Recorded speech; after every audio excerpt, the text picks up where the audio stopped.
Welcome back to Body Mechanics.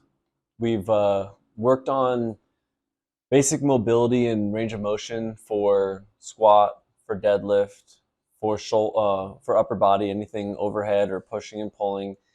And now I want to get into the next step, which is isometric strength. We've done the dead bug, we've done the Palloff press, we've done the glute bridges, and those are more contractual strength. We need to have just isometric strength, the ability to kind of hold that position. So the first one is honestly as simple as just a squat. You want to be able to hold this bottom position. And the thing here is that you'll get a lot of feedback. Are your hips tight? Are you feeling pain in your feet? Are you feeling tightness in your calves? Are you feeling like your chest is forward? Because I need to even get more like this. So there's tons of feedback you can get from this, and there's other ways that we'll advance this later on. But really just try to hold this bottom position and squeeze your glutes. And if you can hold this position for 30 seconds, then you're ahead of the curve for sure. Because then once we have the foundation, we've built a nice stable platform for us to fire out of. The next one for our lower body is the RDL for more of the hamstring, the hinge pattern for the deadlift.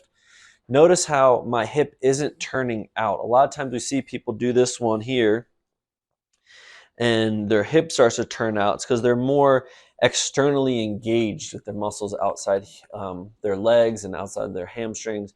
And that's called like distal. And we need more medial strength. That's under our center of mass. It's going to support our spine better and going to allow us to put most of the tension from our work on muscle versus joints or low back or knee or something like that. So in order for you to get into this position, you need to really be aware of your foot in contact with the ground.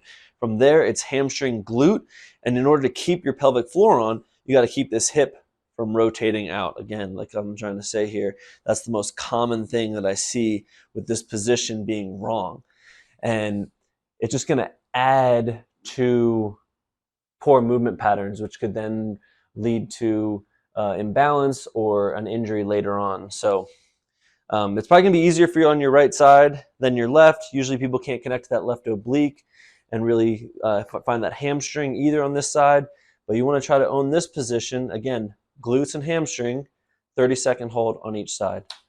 And that's it for this lesson. Stay tuned for more.